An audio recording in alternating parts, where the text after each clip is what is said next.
Happy Thursday, everyone. David here with E&D'S Weird and Wonderful Things, and thank you for tuning in. We're going to have a little bit longer video today because we have a lot to talk about. We're going to be talking about the downtown New Braunfels Antique Mall, Bussey's Flea Market this weekend. We got some weird and wonderful stuff to do show and tell with, so we're going to do a show and tell. And then a little bit of Q&A too. We've been getting a lot of questions, mostly off of TikTok and Facebook. A lot of questions about picking, about buying, about identifying stuff, and then a really cool question that a friend of ours asked too that I'll keep for a surprise towards the end of the video. So, first thing first, downtown New Braunfels Antique Mall. I just got home from there. We're waiting on our spot. We're at the top of the list, so we're gonna have a spot there soon, and it'll be a rented spot, and we'll be there throughout the week, but it's also unmanned, you know, and super excited about that. It's a very busy antique mall, very good reputation, great sellers. People that have been in this business for decades are there, so we're honored to be a part of it, and yeah, super excited. Just got back from there, and this Saturday, February the 15th, they are having a tea party. And it is free, except for you need to buy a teacup and a whatever the little plate that goes underneath it is. Besides that, it's free. So the tea is free, and you can hang out. The store is going to be open a little bit later than normal. They usually close at 6 p.m. They're going to be open this Saturday, February 15th, until 8 p.m. for this tea party. Thing is, it's got limited spots, so you need to call them and sign up. You need to call the downtown antique mall in New Braunfels or go there and sign up. They have a sign-up list, right? But rather register. Their phone number is as follows: area code 830-620-7223.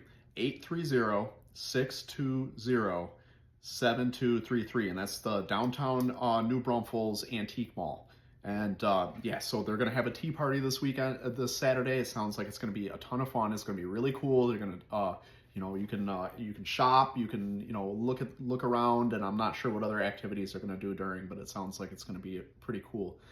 We got the grandbaby this weekend, and we're gonna be at Bussey's Flea Market, so we won't be there. But the next time they do something like this, I guarantee we're gonna be there.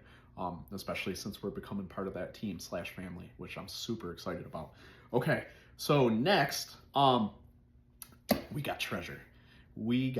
So all of this I got today at the downtown New Braunfels Antique Mall. So I got some tins, and you know how much I love tins. So I just found one of these. I had never had a Penn's tobacco tin before, and the one I had before is roached, right? But it's still cool. I still love it. This one has great graphics. It's in really good condition. So this is from the early 1900s. I got this at a great price, and yeah, this is a great tin. I absolutely love it. So I have two now. I have one that's roached and one that's in really good condition. Another weird and wonderful thing we got there, a antique cigarette rolling machine, and it is in great condition. Usually the leather or paper or whatever they use for these is roached, and it doesn't have graphics, and this one does, so that is really, really cool. I got this awesome brass, almost looks like a spittoon, but this brass dish.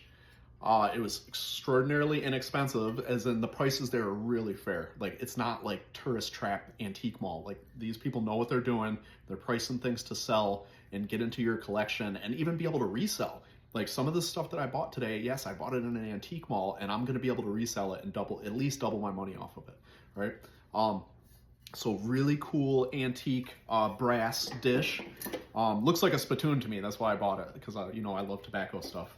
Another tobacco tin. This one's a little on the roach side, but it's really inexpensive, and I had never seen this one before, so I got that. This one's another tobacco tin.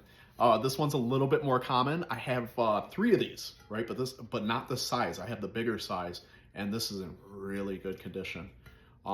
This was a common brand towards the end of like big tobacco tins. This is probably from the late 50s, early 60s, no barcode. If you remember from my last video, when I'm looking for tins, I'm looking for tins without a barcode. That doesn't have a barcode, so it's probably from the 50s, but it's gonna be like late 50s. Still really, really cool. Found another great tea tin. If you remember last video, I got some beautiful tea tins with great graphics and wonderful shape, and no barcodes, so they're older. Next, this little scoop a wooden scoop. It's tiny and it's beautiful wood. Almost looks like it has designs through the wood. And I thought it was actually a tobacco pipe. That's why I picked it up. But it is actually a scoop. This is a tobacco box. And I need to do a little bit more research on this, but I'm pretty sure this is going to be from the 1800s. There's the leftover from the tax stamp. This was from a private, small tobacco company. This wasn't like a highly manufactured, all over the country tobacco company. So it's going to be a little bit harder to do the research on this, but I guarantee this is super rare. I've never seen one of these before. Definitely know that it's from a private, small tobacco company, and I guarantee those aren't going to be floating around all over the place. So I was super happy to find that. Great treasure. And then another cool thing I found is this weight. This is, and it actually works. It's got tension to it. I had it upside down, excuse me. Yeah, so this is a scale, and it actually works. It's a little rusty, but we love rusty and, you know, patina, and it's just beautiful, isn't it? And it can be used as a decoration, or I'm sure you could oil it up and probably use it if you wanted to. So there's a piece right here for the marker that could be in a little bit better condition, but it actually moves still. You know, this is probably 100, 120 years old, and it's still in working condition and absolutely beautiful for either decoration or for like a cool collection of, you know, working materials and tools and stuff like that. So that's the majority of what we got today at downtown New Braunfels Antique Mall, some of which will be out at Bussey's Flea Market for sale this weekend. It's funny because I know a lot of the people that have spots there at downtown New Braunfels Antique Mall, and yeah, we all buy, sell, and trade to each other. It's really, really cool community. And yeah, so I basically bought from some of my friends and some of my soon-to-be friends at the mall, and some of it'll go into our collection, and some of it'll end up at the at Bussey's this weekend. So I hope to see you at Bussey's this weekend, and I hope to see you at downtown New Braunfels Antique Mall soon as well. Okay, so next, after show and tell, we're gonna do a little Q&A. Questions and answers. We've gotten some really great questions, not only about buying, selling, reselling, trading, antiques and collectibles, but just about the business and about you know, how living this lifestyle feels and works. So I please ask questions. You know, ask questions in comments, ask questions on videos. You're welcome to private message me and ask any questions that you have, anything that I could do if you're interested in getting started in this business, or if you're interested in starting your own business. If you have questions about anything that I mentioned or any of these items, please contact us. If you're interested in something before it goes out to sale, you know, ask me about it, and we can go from there. So here's the questions. Let's see. First, we have, oh wow, I'm not sure how appropriate that is. Dave, do you have pants on in these videos? Of course I don't. Like, let's ask questions that we don't already know the answers to, people, okay? I appreciate it. Thank you. Okay, next question. So this question, this is a real question. I was just joking, everybody. Sorry, yes, I have pants on. So next question is from a good friend of mine, and she asked it on TikTok, our friend Ashley, and she said, she asked if we had ever brought anything home that had negative energy or was haunted. That's a great question, right? We've only been doing this for a year, antiques and collectibles, but both of us have been collecting our entire lives. And in the year that we've been doing this, I have definitely brought home things that were haunted, right? So you don't have to believe in the supernatural, and you don't have to be like a spiritualist to understand that everything's got an energy to it. Everything is energy, period, right? And that cannot be disputed, right? So we have definitely brought home things when we first started doing this. So let me tell you how we avoid this now. We have definitely brought home things that had energy to them that we didn't want in our house. I don't think we brought anything home that was like evil, right? But we've definitely brought home a couple of things that may have been haunted, and we had to take measures to take care of that. So let me get into that part of the story. The simple answer to the question is yes. And if you talk to anybody that's been in the antiques and collectibles business for a sustained amount of time, their face is going to change when you ask them this question. I've asked people this question before, like people that have been doing this, 30, 40, 50 years, and their face will go real serious on you because they've made some mistakes bringing home some stuff. And so we learn from that. Like, we talk to these people on a regular basis, and we're picking their brains and telling them about experiences that we've had so that we can learn from it. So Erica and I learn from this really early on. Okay, and so what we do is, like, when I first pick up stuff, like when I picked up this stuff today, I kind of like said a prayer to God and the universe and asked for this stuff to be cleansed and for us to bring home these items and have new energy on them. So what we do when we're buying, selling, and trading, the majority of the stuff that we like, even if we buy something at Bussey's flea market, it's coming home with us first, right? We don't just like put it right back onto the shelf for sale. You know, it's coming home with us first. We're gonna do a little research. We're gonna clean it up, you know, if it needs to be cleaned up. But most importantly, it's going in our garage for a little bit, right? And it's going to get saged, and I've probably prayed over it and asked for it to, the energy that's involved with it to be released and for us to be able to add a new experience to it.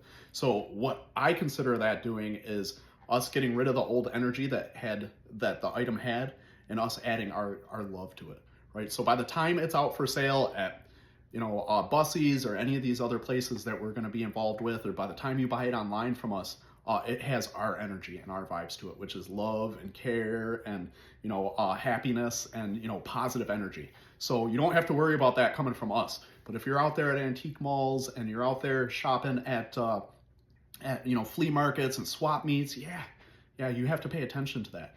You know, you have to pay attention that what you're bringing home might have some energy, you know, connected to it that you might not necessarily want, you know, and a lot of people that are sensitive can feel it, you know, when you pick up an item or you touch an item. I'm not that sensitive. So I'm sensitive enough, though, that I know we've brought some stuff home that we didn't want here, you know, had to sage the house, had to, you know, take some other measures to make sure that not only do we not bring that stuff here, but we're not, the stuff that we're, you know, passing on to our friends, families, and customers is coming with new, positive, happy energy and vibes. So wonderful question, Ashley. Thank you for asking that.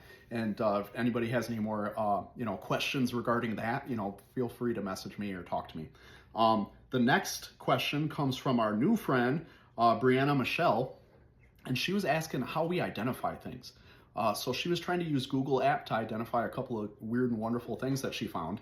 And that's my main go-to. That's my main go-to, especially with AI nowadays, and I'm going to go into that a little bit more. AI is wonderful for identifying what you have, right? So say you don't know whether, you know, something that's this nice is like a remake, or whether it's authentic, or what it is, period. Sometimes we pick something up and we're like, what the heck is this? Right? I love that. That's one of the things, like, I want things that people are going to pick up and be like, what does this do? Or what did this do? Because it's an antique, you know? You can tell it's 200 years old, but I don't know what it was for, right? So my first go-to for that is Google. Like, up in the taskbar of Google, there's a little camera right there. You tap on that camera, and then you put whatever it is in front of the camera, and you take a picture of it. And then all the things that are like it will come up underneath. And there's usually, with the AI now, you know, there's a couple of paragraphs written about exactly who made it, what years it was probably made, the purpose for it, like a whole bunch of stuff written there. So if you Google app or any other app picture something to try to find out what it is and the information's not coming up, in the taskbar with the picture, you need to write a small description of what it is, just bullet points. This is a coin. This is a you know, wooden something. You know, put the description in with the picture, and it just makes that much easier for it to be able to find other things like it or give you some history on it. So that's my first go-to. A lot of people, especially resellers, are going to use eBay for their pricing and to find out what things are. You cannot go off eBay's pricing, because you can price things at a lot of online places where people are selling individually, and it's not somebody's online, you know, store that's one person. You need to go to what's sold, not what people are asking, right? So you might see some things, you know, there's 20 things on there, and you know, you look something up and there's 20 of them for sale and they're all $8. Well, it might only be worth $2. You need to go see what you need to go into filter, and you need to scroll way down on filter and then sold for, or sold on eBay. And you go to that sold part, and it'll tell you what they've been selling for recently. It'll tell you what they sold for a couple of years ago. It'll tell you what they sold for, you know, very recently. And that's how you can look up the price of something and see, like, what the fair market price for it is. But who sets the market price? The buyer and the seller, period. You know, yes, there's such thing as, you know, too high a price, and yes, there's such thing as too low a price. But it's what the buyer and seller agree on. That's how you know, you come to a price. And to price your stuff fair, That's the best way to go. That's what most people are using our eBay, but don't just go to eBay and either take a picture or type in what you're looking for. And that's not the market price. That's what people are asking, right? So you have to go to what it's sold for in filters and then see, and that's the best way. That's one of the many ways that we set up our pricing and look up our weird and wonderful things and see what a fair way to, a fair price to sell them for is. Valentine's Day weekend. Hope everybody is super excited and is safe and has a wonderful time. We hope to see you out at Bussey's. We're going to be at Bussey's all weekend. We're going to have our granddaughter with us. Hopefully she's a good salesperson. This is her first opportunity to show what she can do out there. She's 2.5 years old. So we'll be out there both Saturday and Sunday from about 7 a.m. till 3 or 4, as long as we can make it. It's going to be a little cooler on Saturday, a little warmer on Sunday. So it's going to be a great weekend to be out there. It's not going to be too hot, not going to be too cold. Thank you everybody for watching the video today. It's a little bit longer than usual. Thank you everybody for tuning in, liking, sharing, subscribing. Really means a lot to us. It really helps our small business, and I try to do the same for my friends and family. The people that are liking and subscribing and paying attention to our stuff. I try to share your stuff and like and subscribe to your stuff as well. It really means a lot to me. Thank you so much. I hope you have a weird and wonderful Valentine's Day weekend. Love you guys. Thank you very much. See you soon. Bye.